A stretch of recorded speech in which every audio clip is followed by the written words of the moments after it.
نحمده ونصلي على رسوله الكريم وعلى آله وأصحابه أجمعين۔ محترم ناظرین و سامعین، مکرم طلبہ و طالبات، السلام علیکم ورحمۃ اللہ وبرکاتہ۔ اللہ تبارک و تعالیٰ کے فضل و کرم سے پھر ایک مرتبہ عربی گرامر قواعد عربیہ کی کلاس میں ہم سب حاضر ہیں۔ جیسا کہ آپ جانتے ہیں کہ پچھلی گفتگو میں ہم لوگ کلمے تک پہنچے تھے۔ وہاں یہ بتایا گیا تھا کہ کلمہ کس کو کہا جاتا ہے، پھر یہ کس کا دوسرا نام ہے۔ تو وہاں یہ عرض کیا گیا تھا طلبہ و طالبات کہ لفظ مستعمل کی دو قسمیں ہیں، مفرد اور مرکب۔ مفرد کی تعریف بھی لکھ دی گئی تھی، شاید آپ لوگ اس کو نوٹ کر لیے ہوں گے اور اس کے اوپر کچھ غور و فکر بھی کیے ہوں گے۔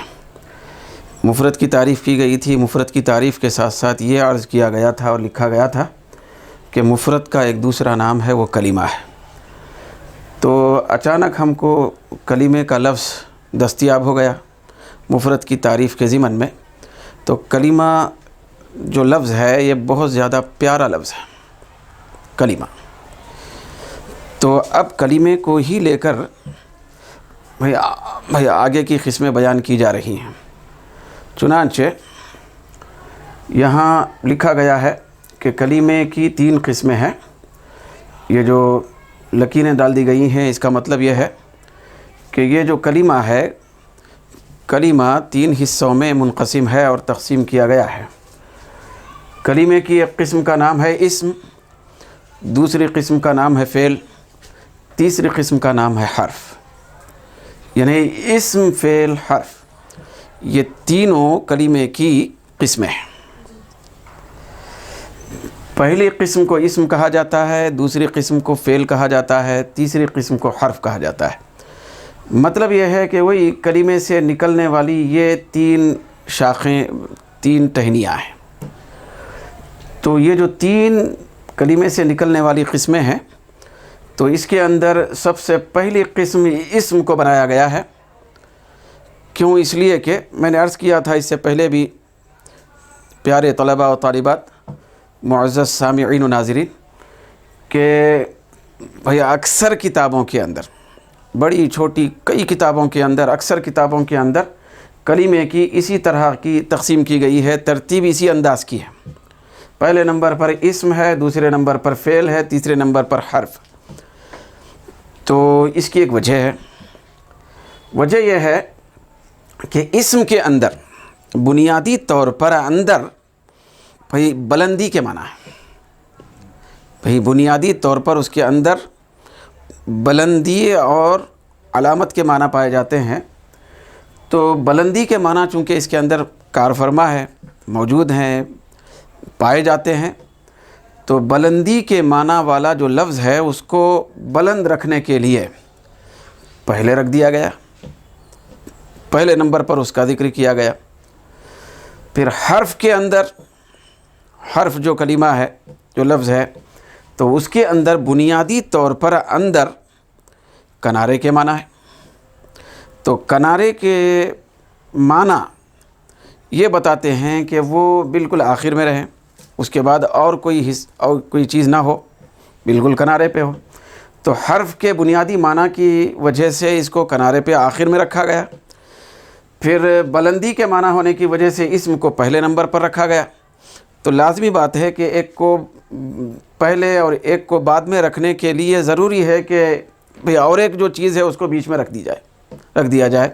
تو فعل کو بیچ میں رکھا گیا ہے، درمیان میں رکھ دیا گیا ہے، تاکہ یہ ترتیب معنوی اعتبار سے اندر کے جو معنی ہے تو اس کے اعتبار سے یہ ترتیب قائم رہے۔ بہرحال دوستو، یہ اسم ہے، یہ فعل ہے، یہ حرف ہے، یہ تینوں کے تینوں کلمے کی قسمیں ہیں، کلمے کی قسمیں۔ یہاں میں بھئی اسم، فعل اور حرف کی باضابطہ تعریف عرض کرنے سے پہلے اس کو ایک ہلکے انداز میں تھوڑا سا سمجھانا چاہتا ہوں، آسان انداز میں. اس کا مطلب تو بچوں یہ مطلب ذہن میں رکھیں کہ اسم کے جو معنی ہے بھئی، اسم کے معنی وہ ہیں نام. بھئی اسم کس کو کہتے ہیں؟ نام. تو اسم کے معنی ہے نام، فعل کے معنی ہے کام، حرف کا مطلب ہوتا ہے نہ نام نہ کام. یہاں یہ اپنے ذہن میں اتنا اتار لینا ہے سمجھنے کے لیے. اس کا بنیادی معنی تو میں ابھی بتایا آپ کو کہ حرف کے معنی کنارے کے آتے ہیں، اس لیے اس کو بعد میں آخر میں ڈال دیا گیا. تو یہاں بھئی آسانی کے لیے یہ عرض کی جا رہی ہے بات کہ اسم کے معنی کیا ہے؟ نام. کس کو کہتے ہیں اسم؟ نام کو. تو اسم کے معنی نام ہے، فعل کے معنی کام ہے. پھر یہاں یہ سمجھ لینا ہے کہ حرف کا کیا مطلب ہوگا. پھر تو حرف کا مطلب یہاں یہ سلسلے کو پیش نظر رکھا جائے تو یہی ہوگا کہ نہ نام نہ کام. نہ نام نہ کام. تو نام کو کام سے، کام کو نام سے جوڑنے والی چیز ہوتی ہے وہ حرف. نہ نام ہے نہ کام، مگر نام کا بھی کام بناتا ہے، کام کا بھی کام بناتا ہے. حرف جوڑنے والی چیز ہو جاتی ہے. تو اس کا بہت بڑا بنیادی کردار ہوتا ہے حرف کا. تو لہذا یہ اسم کا نام، اسم کا مطلب، فعل کا مطلب اور حرف کا مطلب اپنے ذہن میں رکھنا ہے. نام کام، نہ نام نہ کام. تو اب اس کی بھیا آگے چل کر اس کی باضابطہ تعریف.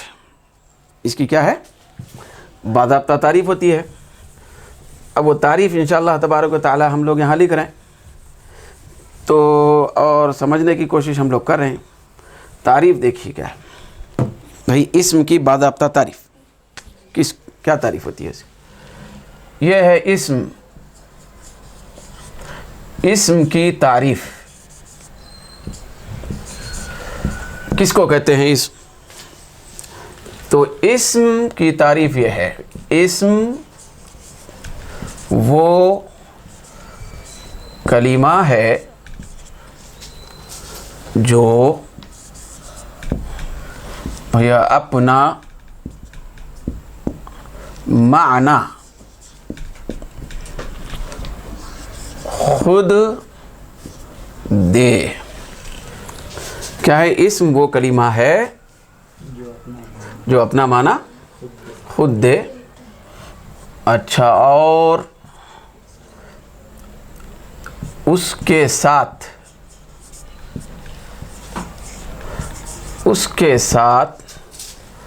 کوئی زمانہ نہ ہو. یہ اس کی تعریف ہے. پھر اس کی مثال ہے، جیسے یہاں ہم لکھ رہے ہیں ایک مثال، کتابن. کیا مثال ہے اس کی؟ یہ ہے اسم کی تعریف باضابطہ. پھر اس کے بعد یہاں درج کی جا رہی ہے فعل کی تعریف. فعل کی تعریف، فعل کس کو کہتے ہیں؟ دیکھیے بھائی بچوں، فعل کی تعریف یہ ہے، فعل وہ کلمہ ہے جو بھیا اپنا معنی خود دے اور اس میں اور اس کے ساتھ کوئی زمانہ بھی ہو. زمانہ بھی ہو، جیسے ضربہ. کیا مثال ہے بھائی اس کی؟ ضربہ. پھر اس کے بعد حرف کی تعریف ہے. حرف کی تعریف، حرف وہ کلمہ ہے جو بھیا اپنے معنی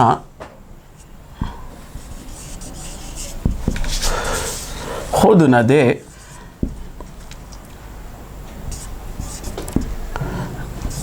نہ دے بلکہ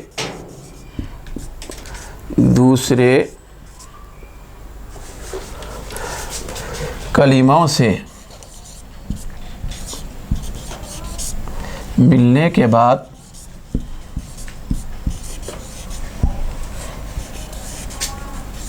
معنی دے. جیسے یہاں پہ ایک مثال لکھی جا رہی ہے، جیسے من. تینوں تعریف کلمے کی قسموں کے تحت میں یہاں بورڈ پہ لکھی گئی. تو اب ان تعریفوں کو سمجھنا ضروری ہے کہ اس کا کیا مطلب ہے. میں یہاں پیارے بچوں، طلباء و طالبات، دوستوں، حاضرین و ناظرین و سامعین، میں آپ کے سامنے ایک مثال عرض کرتے ہوئے بھئی ان تینوں قسموں کی تینوں تعریفات کو کچھ حد تک سمجھانے کی کوشش کر رہا ہوں. دنیا کے اندر تین قسم کے لوگ پائے جاتے ہیں. کچھ لوگ ایسے ہوتے ہیں جو اپنے پیر پہ خود کھڑے ہوتے ہیں. معاشرے میں بولا جاتا ہے کہ ارے یہ تو اپنے پیر پہ کھڑا ہوا ہے. تو اپنے پیر پہ کھڑا ہوا ہے کا مطلب یہ ہے کہ وہ اپنے طور پر خود اپنا کام کرتا ہے. پھر کام کرنے کے اندر وہ دوسرے کا محتاج نہیں ہوتا. تو اس کو کہتے ہیں کہ یہ بھئی اپنے پیر پہ کھڑا ہوا ہے. بھئی اپنے پیر پہ کھڑا ہوا ہے. تو اپنے پیر پہ کھڑے ہونے والے جو لوگ ہوتے ہیں وہ بھی دو قسم کے ہیں دوستو. دو قسم کے ہیں جو اپنے طور پر اپنا کام کرتے ہیں، کسی دوسرے کے محتاج نہیں ہوتے، کسی دوسرے سے مدد نہیں لیتے، تو کسی دوسرے کو کام میں شامل نہیں کرتے. تو وہ بھی دو قسم کے لوگ ہوتے ہیں. کچھ لوگ وہ ہوتے ہیں جو اپنے طور پر اپنے پیر پہ کھڑے ہو کر خود اپنا کام کرتے ہیں، مگر وقتی طور پہ کرتے ہیں، موقت انداز میں کرتے ہیں، وقت کے پابند ہو کے کرتے ہیں. مطلب یہ ہے کہ کبھی وہ کرتے ہیں، کبھی کسی وقت میں نہیں کرتے، کبھی کسی وقت میں کرتے ہیں. تو ایسا نہیں ہوتا کہ پورا مکمل پورے وقتوں میں وہ کام کرنے والے ہوں. وقت سے آزاد ہو کر وہ کام کرنے والے نہیں ہوتے. موقتی طور پر، وقتی طور پر وہ کام اپنے طور پہ کرنے والے ہوتے. تو اپنے طور پہ کرتے ضرور ہیں لیکن وقت کے ساتھ کرتے ہیں، وقت کے ساتھ مقید ہو کے کرتے ہیں. پھر کچھ لوگ وہ ہوتے ہیں جو اپنا کام خود کرتے ہیں لیکن وقت کے ساتھ مقید ہو کے نہیں کرتے، بس وہ کرتے جاتے ہیں، وہ کام کرتے جاتے. تو یہ اپنے پیر پہ کھڑے ہو کر کام کرنے والے لوگوں کی دو قسمیں ہیں. بھئی ایک ہے وقت کے ساتھ مقید ہو کے، وقت کے ساتھ منسلک ہو کے کام کرنا، وقت پہ کام کرنا، وقت کے اندر کام کرنا، پھر وقت کو مقرر کر کے کام کرنا. دوسرا ہے وقت کو طے کر کے، مقرر کر کے نہیں، بس ایک کام کرتے جانا، اس میں وقت کی کوئی قید نہیں ہے، وقت کا کوئی لحاظ نہیں ہے. یہ دو قسم کے ہو گئے جو اپنے پیر پہ کھڑے ہو کے کام کرنے والے لوگ ہیں. ایک وقت کے ساتھ، بھئی ایک ہے بلا وقت، وقت سے کی قید سے آزاد ہو کر. تیسری قسم کا وہ انسان ہوتا ہے، ایسے لوگ ہوتے ہیں جو سرے سے اپنے طور پہ اپنے پیر پہ کھڑے رہ کے وہ کام ہی نہیں کرتے. وہ کام کرنے کے لیے دوسرے لوگوں کا سہارا لیتے ہیں، دوسروں کے محتاج ہوتے ہیں، دوسروں کے محتاج ہوتے ہیں. تو اس مثال کو پیش نظر رکھ کر طلباء و طالبات، سامعین و ناظرین، یہاں یہ کلمے کی تینوں قسموں کو بھی ہم سمجھنے کی کوشش کریں. دیکھیے بھئی اسم بھی کلمہ ہے، فعل بھی کلمہ ہے، حرف بھی کلمہ ہے. کیوں؟ اس لیے کہ یہ کلمے کی قسم ہے. بھئی ایسا سمجھیے کہ کلمہ ایک والد کے درجے میں ہے، پھر یہ تین قسمیں جو ہیں اسم، فعل، حرف، یہ اس کی اولاد، تین بیٹے. تو کلمے کا جو عنصر ہے، کلمے کی کا خون ہے، والد کا جو خون ہے اس میں بھی ہے، اس میں بھی ہے، اس میں بھی ہے، تینوں اولاد میں بھی ہوتا ہے، اولاد میں خون ہوتا ہے والد کا. تو لہٰذا اسی لیے ہر ایک والد سے منسوب ہوتا ہے. آپ کس کے بیٹے؟ فلاں کے بیٹے. تو یہ کس کا بیٹا؟ فلاں کا بیٹا. یہ کس کا بیٹا؟ فلاں کا بیٹا. والد کی طرف منسوب ہوتے. ٹھیک اسی طریقے سے بلا تشبیہ و مثال کلمے کی جو 3 قسمیں ہیں، اسم، فعل، حرف، تو اسم کی نسبت بھی کلمے کی طرف ہی ہے کیونکہ یہ کلمے کی ہی قسم ہے. فعل کی نسبت بھی کلمے کی طرف ہی ہے کیونکہ یہ کلمے سے ہی نکلا ہے. پھر حرف کی نسبت بھی کلمے کی طرف ہی ہے کیونکہ یہ بھی کلمے سے ہی نکلا ہے. تو اسی لیے جا بجا جب تعریف کی جا رہی ہے اسم، فعل، حرف کی، تو ہر جگہ بچوں دیکھیے ہر جگہ کلمے کا ذکر ہو رہا ہے کیونکہ یہ کلمے کی قسم ہے. جیسے اسم وہ کلمہ ہے. وہ کلمہ کیوں کہا ہم نے؟ وہ اس لیے کہا کہ یہ کلمے کی قسم ہے نا، کلمے سے تعلق ہے اس کا. تو اسم وہ کلمہ ہے جو اپنے معنی خود دے. تو یہ جو ابھی مثال میں نے آپ کے سامنے عرض کیا تھا کہ اپنے طور پہ اپنا کام کرنے والا، دوسروں کے سہارے پہ کام کرنے والا، یہ جو ہوتا ہے انسان، تو یہ جو اسم ہے یہ اس درجے میں ہے کہ یہ اپنے معنی، آپ کو بتایا گیا کہ اس سے پہلے بتایا گیا تھا، ذکر کیا گیا تھا کہ لفظ کے اندر معنی ہو، پھر وہ معنی جو ہوتا ہے لفظ بولنے کے بعد اس کا خیال ذہن میں آتا ہے تو وہی معنی ہوتا ہے نا. تو لفظ مستعمل کے اندر معنی ہوتا ہے، اسی لیے اس کو لفظ بامعنی کہتے ہیں. معنی ہوتا ہے، وہ لفظ معنی دیتا ہے. لفظ جب بولا جائے تو معنی دیتا ہے، لیکن وہ معنی خود اپنے طور پہ دیتا ہے یا کسی کے سہارے پہ دیتا ہے. تو یہاں بتایا جا رہا کہ اسم وہ کلمہ ہے جو اپنے معنی خود دے، یعنی اپنے معنی دینے کے اندر لفظ بولتے ہی اس کا جو تصور آنا ہے، اس کا معنی جو ذہن میں آنا ہے، وہ ذہن میں معنی لانے اور پیدا کرنے کے لیے وہ کسی اور کا محتاج نہیں ہوتا ہے. وہ اپنے طور پہ معنی دیتا ہے. جیسے ہی لفظ بولیں گے تو اس کے معنی خود بخود ذہن میں آئیں گے. ٹال مٹول کر کے، ادھر ادھر کر کے اور فکر مندی کر کے ادھر ادھر سے اس کے معنی پیدا کرنے کی ضرورت نہیں پڑے گی. تو اسم وہ کلمہ ہے جو اپنے معنی خود دے. یہ خصوصیت ہے اس کی، یعنی یہ اسم جو ہے نا اپنا کام خود کرتا، معنی دینے کا کام. اسم کا کام کیا ہے؟ معنی دینا ہے. تو معنی دینے کا کام خود اپنے طور پہ کرتا ہے. جیسے ہی لفظ بولا جائے تو معنی خود بخود آ جاتا ہے. اچھا، اور اس کے ساتھ کوئی زمانہ نہ ہو. تو ابھی میں نے آپ کے سامنے مثال عرض کی تھی کہ کچھ لوگ وہ ہوتے ہیں جو وقت کے ساتھ وابستہ ہو کے وقت میں کام کرنے والے ہوتے ہیں. تو زمانے کا مطلب ہے وقت. زمانہ وقت ہی ہوتا نا، وقت ہی کو زمانہ بولا جاتا ہے. تو اسم وہ کلمہ ہے جو اپنے معنی خود دے اور اس کے ساتھ کوئی وقت نہ ہو. یعنی مطلب یہ ہے کہ وہ جو معنی اس کے اندر پیدا ہوا تو اس کے اندر وقت کا کوئی لحاظ، وقت کا کوئی تصور نہ ہو. وقت میں نہ ہو کہ پہلے زمانے میں وہ تھا یا اب موجود ہے یا آگے ہے، پہلے تھا اب نہیں ہے یا اب ہے تو پھر آگے نہیں ہوگا. تو وقت کا اس کے اندر کوئی تذکرہ نہیں ہوگا، وقت کا مفہوم اس کے اندر پیدا نہیں ہوگا، وقت سے وابستہ نہیں ہوگا. جیسے مثال کے طور پہ کتابن کا لفظ ہے. کتابن بک، کتاب. تو اس کے اندر دیکھیے جیسے ہی ہم کتاب بولے تو معنی خود بخود پیدا ہو گیا. کتاب کس کو کہتے ہیں؟ کتاب اس کو نہیں بولتے. اگر آپ سے پوچھا جائے کتاب اس کو بولتے ہیں تو اس کو نہیں بولتے. کتاب ایک خاص چیز ہے پڑھنے کی. وہ جو کیفیت ہے کتاب کی وہ تصور ہمارے ذہن میں آ گیا. تو جیسے ہی کتابن کا لفظ بولا گیا خود اس کے بولنے کے بعد فوری اس کا معنی ذہن میں آ گیا. تو خود وہ اپنے طور پہ معنی دیا، کسی کا محتاج نہیں ہوا. پھر اس کے اندر وقت کی کوئی قید نہیں ہے، وقت کا کوئی تصور نہیں آیا اس کے اندر. کتاب کا مطلب بس کتاب ہے، اس کے اندر پہلا وقت، اب موجودہ وقت یا آنے والا وقت، یہ کوئی تصور ہی نہیں ہے اس کے ساتھ. وقت کے ساتھ وہ پابند نہیں ہے. تو ایسے کلمے کو جو اپنا معنی خود دے رہا ہو، پھر اس کے اندر کوئی وقت کی قید نہ ہو، تو اس کو اسم کہتے ہیں. کیا کہتے ہیں اس کو؟ اسم. یہ اسم کی باضابطہ تعریف. اس کے کئی تعریفات کیے گئے. بعد میں دوسری کسی کلاس کے اندر بعد میں جب اس کو تفصیل سے پڑھنے کا انشاءاللہ تبارک و تعالی گہرائی سے پڑھنے کا وقت آئے گا تو اس وقت جو ہے نا وہ تعریفات وغیرہ بھی آپ کے سامنے بیان کیے جا سکتے ہیں. فعل کی تعریف. اب دیکھیے فعل کی تعریف کیا ہے. فعل کے معنی تو کام ہے. یہ اسم کے معنی کیا تھے؟ اصل معنی اس کے بنیادی نام. فعل کے معنی ہے کام، مگر اس کی تعریف کیا ہے؟ اس کی باضابطہ ایک تعریف.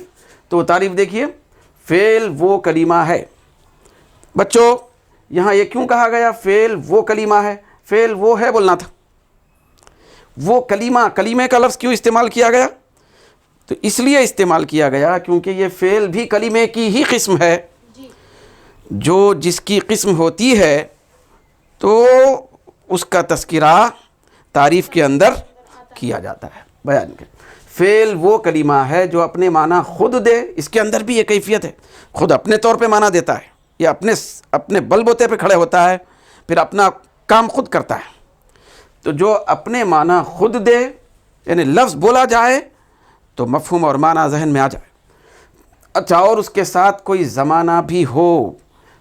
بھئی اسم میں فعل میں یہی فرق ہے کہ اس کے اندر بھی خود اپنا معنی خود دینے کی صلاحیت ہوتی ہے، فعل کے اندر بھی اپنا معنی خود دینے کی صلاحیت ہوتی ہے. لیکن فرق صرف وقت اور زمانے کا ہے کہ اسم کے اندر کوئی وقت اور زمانہ نہیں ہوتا ہے، زمانے اور وقت سے آزاد ہوتا ہے. فعل زمانے کا پابند ہوتا ہے، اس کے اندر وقت کی قید ہوتی ہے.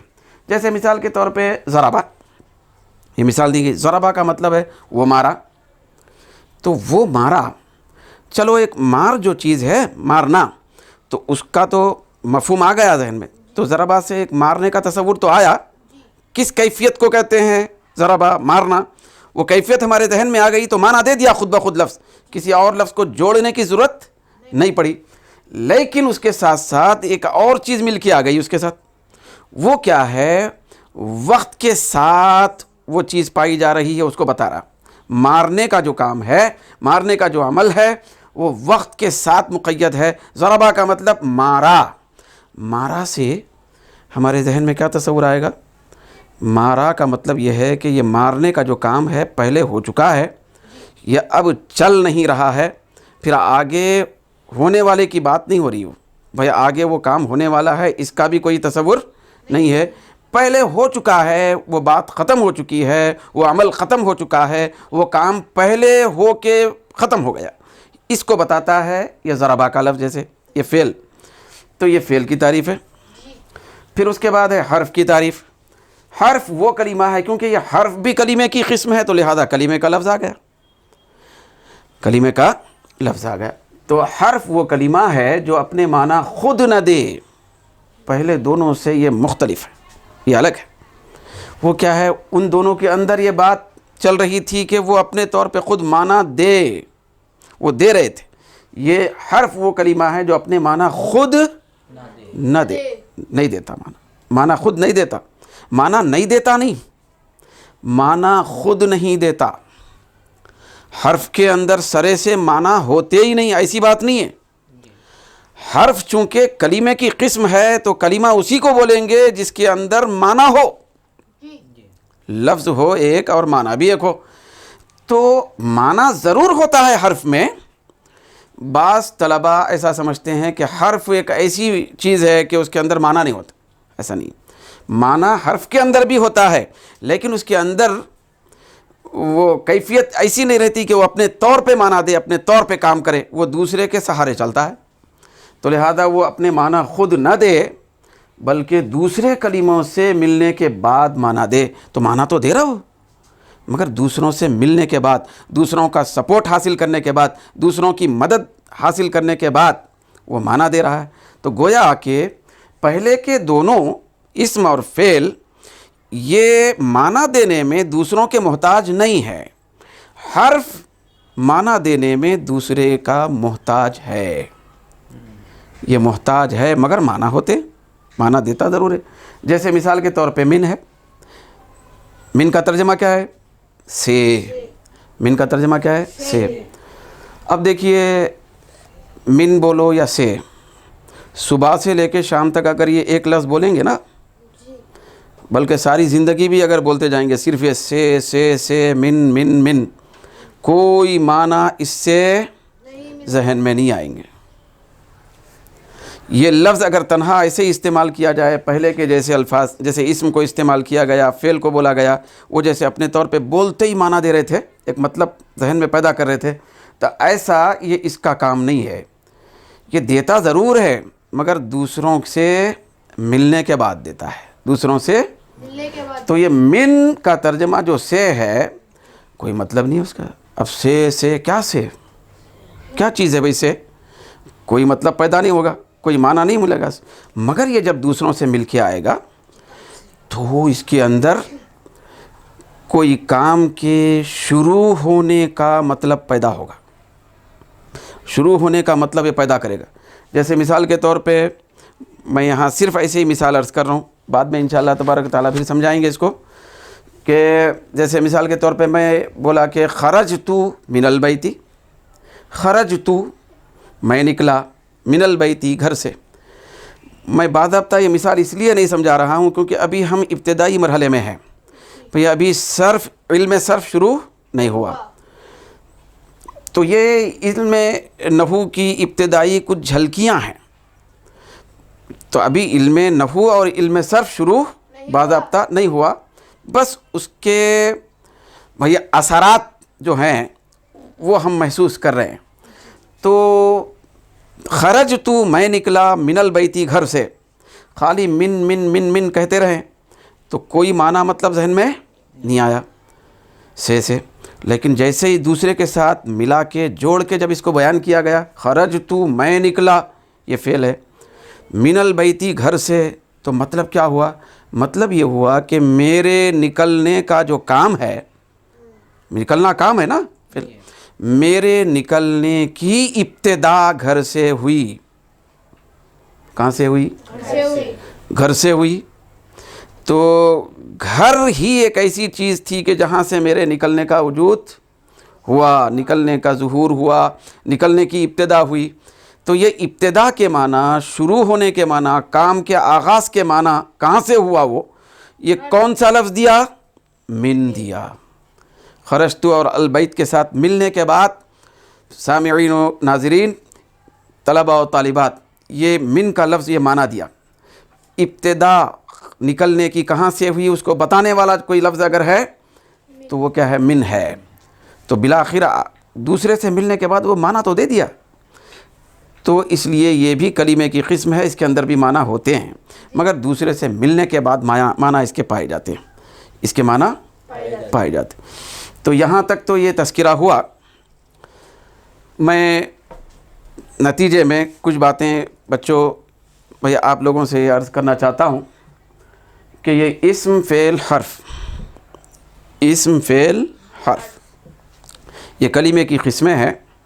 ترتیب تقریباً اکثر بڑی چھوٹی کتابوں میں اسی طریقے سے آئی۔ میں نے اس سے پہلے کہا تھا نا کہ بعض کتابوں کے اندر ترتیب اس طرح بھی آئی ہے، فعل اسم حرف۔ کیا ترتیب آئی؟ پہلے فعل کا ذکر، بعد میں اسم کا ذکر، اس کے بعد حرف کا ذکر، ایسا بھی آیا۔ تو ایسا آنے کی وجہ کیا ہے وہ بتاتے ہوئے میں دونوں علموں کی شان آپ کے سامنے بھئی عرض کرنا چاہتا ہوں۔ ہم لوگ اس کلاس کے اندر کتنے علم پڑھ رہے ہیں؟ دو۔ بھئی ایک علم صرف، پھر ایک ہے علم نحو۔ کتنے علم پڑھ رہے ہیں؟ بڑھئے دو۔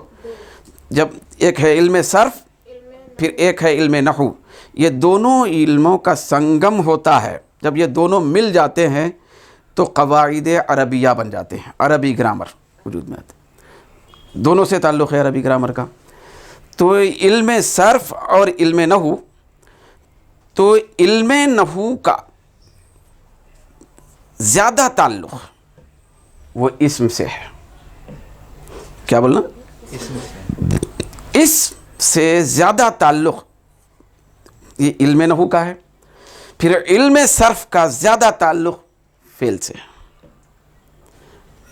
تو علم نحو، علم صرف کے اندر، علم صرف، تو علم صرف کے اندر جو تقریباً اکثر جو ذکر کیا جاتا ہے، بحث ہوتی ہے، باتیں بیان کی جاتی ہیں، قواعد بیان کیے جاتے ہیں، وہ اسم کے بارے میں بیان کیے جاتے ہیں زیادہ یا فعل کے بارے میں؟ فعل کے بارے میں۔ فعل کا تعلق علم صرف سے ہے، پھر اسم کا زیادہ تعلق کس سے ہے بھئی علم نحو سے ہے. کیا ہے؟ اب رہا حرف. حرف کا تعلق اس سے بھی ہے اس سے بھی ہے. حرف کا تعلق اس سے بھی ہے اس سے بھی ہے. ویسے تو پہلے کی دونوں قسموں کا بھی ہے. یہ پورا کا پورا ایک ہی علم ہے، علم نحو علم صرف دیکھا گیا تو، کیونکہ عربی گرامر ہے، پورے قواعد عربیہ ہے. لیکن بعض اعتبار سے اس کو امتیاز بھی حاصل ہے. ہر ایک کی الگ الگ انفرادی کیفیت ہے. تو فعل کو پہلے بیان کیا گیا بعض کتابوں میں، اسم کو دوسرے نمبر پہ رکھا گیا، اور حرف کو آخری نمبر پہ رکھا گیا. مگر اکثر کتابوں کے اندر اسم کو پہلے، فعل کو درمیان میں، پھر حرف کو آخر میں رکھا گیا. تو میں آپ لوگوں کو بتایا تھا نا بچوں کہ ہم لوگ انشاءاللہ تبارک و تعالی وہ جو بعض کتابوں میں آیا نا فعل پہلے، اسم کا تذکرہ دوسرے نمبر پر اور حرف کا تذکرہ تیسرے نمبر پر، تو اس ترتیب کے حساب سے انشاءاللہ تبارک و تعالی ہم چلنے کی کوشش کریں گے. تو فعل کا ذکر پہلے ہوگا اس کلاس میں، اب یہاں سے پھر اسم کا ذکر اس کے بعد ہوگا اکثر، پھر اس حرف کا ذکر بھی آئے گا. تو فعل کے ذریعے سے ہم شروع کریں گے، یعنی علم صرف سے. کس سے؟ تو علم صرف کا تعلق جو فعل سے ہے، تو فعل سے ہے تو وہ علم صرف اس سے زیادہ وابستہ ہے. تو علم صرف کو بعض کتابوں میں پہلے کیوں رکھا گیا، یہیں سے میں اس بات کا آغاز کرنا چاہتا ہوں. وہ یہ ہے اس لیے کہ یہ جو علم صرف اور علم نحو ہے، دونوں کو ایک بہت بڑی کتاب ہے. اس کتاب کا نام ہے، وہ علم صرف میں ہے، اس کتاب کا نام ہے مراح الارواح. اس کے اندر آتا ہے کہ بے شک علم صرف تمام علموں کی ماں ہے. کیا ہے؟ یہ جو علم صرف ہے جس کے اندر فعل کا ذکر آتا ہے، اس کے اندر گردانیں ہوتی ہیں، اس کے اندر فعل کا ذکر ہوتا ہے، ابواب ہوتے ہیں، خاصیات ابواب ہوتے ہیں، تعلیلات ہوتے ہیں. یہ جو علم ہے علم صرف، اس کو کیا بولا گیا؟ تمام علموں کی ماں. پھر علم نحو کو کیا بولا گیا؟ جب ماں ہے تو باپ بھی تو ہونا نا. تو علم نحو کو کیا بولا گیا؟ تمام علموں کا باپ. جو علم نحو ہے تو اس کو بولا گیا کیا؟ تمام علموں کا باپ. پھر علم صرف کیا ہے؟ تمام علموں کی ماں. اب یہ دو چیزیں ہمارے سامنے آ گئی. تمام علموں کی ماں. تو وجود میں یاد رکھنا، پائے جانے میں، موجود ہونے میں باپ پہلے ہے، ماں بعد میں ہے. اب دیکھو بھائی، حضرت سیدنا آدم علیہ السلام پہلے ہے یا حضرت سیدتنا حوا علیہ السلام پہلے ہے؟ حضرت آدم علیہ السلام. تو باپ کا وجود پہلے ہے، ماں کا وجود بعد میں. تو اس لیے اکثر کتابوں کے اندر اسم کا تذکرہ پہلے ہے، جو اس کا تعلق علم نحو سے ہے، زیادہ تر تعلق علم نحو سے ہے. تو علم نحو جو باپ ہے تو اس سے زیادہ تعلق اس کا ہونے کی وجہ سے اس کا تذکرہ پہلے کیا گیا. پھر یہ فعل اس کا زیادہ تعلق کیونکہ علم صرف سے ہے تو وہ ماں ہونے کی وجہ سے اس کا تذکرہ دوسرے نمبر پر کیا گیا. پائے جانے میں باپ کا درجہ پہلے ہے، ماں کا درجہ بعد میں. تو یہ ترتیب ہوئی. مگر بعض کتابوں کے اندر فعل کو پہلے اس کیوں رکھا گیا، پھر اسم کو یعنی باپ کو بعد میں اور ماں کو پہلے رکھا گیا، اس کی وجہ کیا ہے؟ تو اس کی بھی خاص وجہ ہے. وجہ یہ ہے باپ اور ماں دونوں بھی بچے اور بھائی اولاد کے لیے، بچوں کے لیے دونوں بھی ضروری ہیں، اصل ہیں. مگر محتاج ہونے میں، کیا پرورش پانے میں کے درمیان، تربیت پانے کے درمیان میں جو محتاجی ہوتی ہے پرورش کے لیے، تو بچہ سب سے پہلے ماں کا محتاج ہوتا ہے. کیا مطلب ہے اس کا؟ جب بچہ پیدا ہو جائے، چھوٹا بچہ ہے، تو باپ کے چاکلیٹ کا محتاج نہیں ہوتا، انہیں پہلے ماں کے دودھ کا محتاج ہوتا. تو محتاج ہونے میں ماں کا درجہ پہلے، باپ کا درجہ بعد میں ہے. محتاج ہونے میں پرورش کے درمیان، تربیت کے درمیان محتاجی جو آتی ہے، بچہ محتاج ہوتا ہے تو ماں کا پہلے محتاج بنتا ہے، باپ کا بعد میں محتاج بنتا ہے۔ کون؟ بچہ۔ تو اس بات کو مد نظر رکھ کر چونکہ علم صرف کو تمام علموں کی ماں قرار دیا گیا، تو لہذا اب اس کے بعد جو بھی آئیں گے باتیں تو وہ سارے جو بھی علوم ہوں گے وہ سارے کے سارے پہلے نمبر پر ماں کے محتاج ہونا چاہیے، ماں کے محتاج ہوں گے۔ تو اس لیے ماں کا تذکرہ پہلے آیا بعض کتابوں میں، باپ کا تذکرہ بعد میں آیا۔ تو اب ہم لوگ محتاج ہیں، علم صرف کے بھی محتاج ہیں، علم نحو کے بھی محتاج ہیں۔ تو محتاجی میں پہلے نمبر پہ کس کے محتاج ہیں ہم؟ ماں کے، ماں کے محتاج ہیں۔ تو اس لیے انشاءاللہ تبارک و تعالیٰ اس کلاس کا تسلسل اور اس کا سلسلہ، پھر اس کی ترتیب، پھر اس کا نظم اس اعتبار سے چلے گا کہ ماں کا تذکرہ پہلے ہوگا، باپ کا تذکرہ بعد میں، محتاجی کو پیش نظر رکھ کر۔ تو پہلے فعل کو سمجھنے اور سمجھانے کی کوشش کی جائے گی، بعد میں اسم کو سمجھانے اور اس کی قسموں کو سمجھنے سمجھانے کی کوشش کی جائے گی۔ تو پہلے کون سا ذکر آئے گا بھیا کس کلاس کے اندر؟ فعل کا، کیونکہ فعل کا تعلق کس سے ہے بھئی؟ علم صرف سے۔ پھر علم صرف کیا ہے؟ تمام علموں کی ماں ہے۔ مگر علم نحو بھی کوئی معمولی نہیں ہے، اس کی بڑی شان ہے علم نحو۔ تو اس واقعے پر میں اپنی گفتگو کو ختم کرنا چاہتا ہوں آج کی کلاس کو۔ دیکھیے، یہ جو علم صرف ہو یا علم نحو، یہ عربی گرامر ہیں، قواعد عربیہ ہیں۔ تو یہ حدیث اور قرآن اور فقہ، اصول فقہ، یہ تو نہیں ہے نا۔ وہ جو دینی علوم ہے، وہ درس نظامی جس کو کہا جاتا ہے، خاص طور پہ جو علوم ہے، حدیث، تفسیر، فقہ، اصول فقہ، تو یہ تو نہیں ہے یہ پڑھنے اور پڑھانے کا جو علم اب چل رہا ہے سلسلہ، یہ علم صرف، علم نحو، قواعد عربیہ۔ تو اس کا مطلب کیا ہوا؟ اس کا مطلب یہ ہوا کہ یہ علم تفسیر، علم فقہ، علم اصول فقہ سے کم لیول کا ہے۔ کون سا؟ یہ علم صرف اور علم نحو۔ مگر دوستو، یہ بہت بڑے مرتبے والا علم ہے، کیونکہ اگر یہ علم نہ ہو کسی کے پاس تو نہ وہ تفسیر سمجھ سکتا ہے، نہ فقہ، نہ اصول فقہ، نہ حدیث، نہ اصول حدیث، کسی علم کی بو باس کے قریب تک نہیں جا سکتا۔ کب؟ جبکہ وہ قواعد عربیہ اور عربی گرامر سے کما حق واقفیت نہ رکھے۔ تو چنانچہ تو خوشخبری ہے ان لوگوں کے لیے بھی جو علم صرف پڑھنے کے ساتھ ساتھ بھئی علم نحو میں بھی کمال حاصل کرتے ہیں۔ بات علم نحو کی ہوگی لیکن قواعد عربیہ سے تعلق ہے تو علم صرف بھی اس شان کے اندر آ جاتا ہے۔ چنانچہ ایک واقعہ آیا ہوا ہے کہ کوفہ کے اندر نحو کے بڑے بڑے امام پائے جاتے، علم نحو کے جاننے والے ماہرین۔ تو علم نحو کے جانکاری رکھنے والے کوفہ کے بڑے بڑے نحویوں میں ایک بہت بڑے نحوی کا نام آتا ہے۔ تو ان کا نام تو احمد ہے، پھر ان کی جو کنیت ہے وہ ابو العباس ہے۔ کیا کنیت ہے ان کی؟ بھئی ابو العباس۔ لیکن وہ امام ثعلب کے نام سے مشہور ہیں۔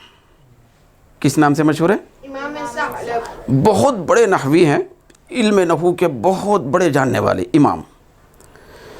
تو ان کی ملاقات ایک مرتبہ حضرت ابو بکر بن مجاہد مقری رحمۃ اللہ علیہ سے ہوئی۔ یہ حضرت ابو بکر بن مجاہد مقری وہ ہیں جو علم تفسیر، علم فقہ، علم اصول فقہ، اس کے اندر مہارت رکھتے تھے، علم حدیث میں۔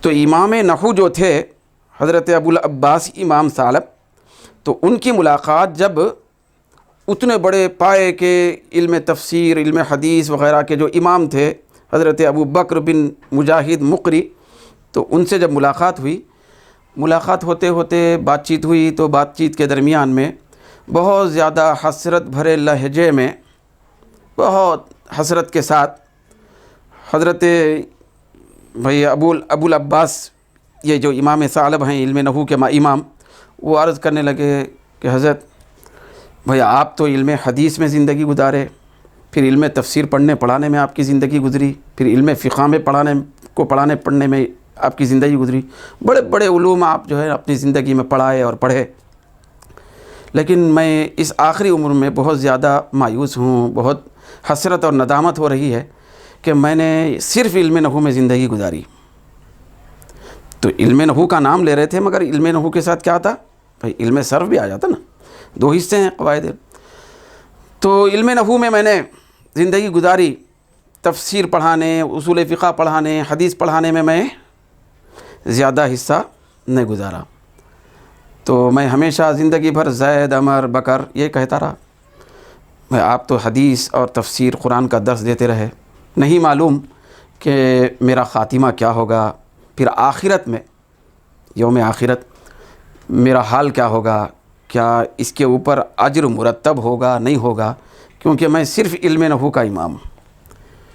تو حضرت ابو بکر بن مجاہد مقری رحمۃ اللہ علیہ، جن کے سامنے امام ثعلب نے یہ حسرت کا اظہار کیا تھا، وہ سن کر وہ وہاں سے سیدھے رخصت ہو کر اپنے گھر گئے، جو علم تفسیر اور فقہ اور حدیث کے امام تھے۔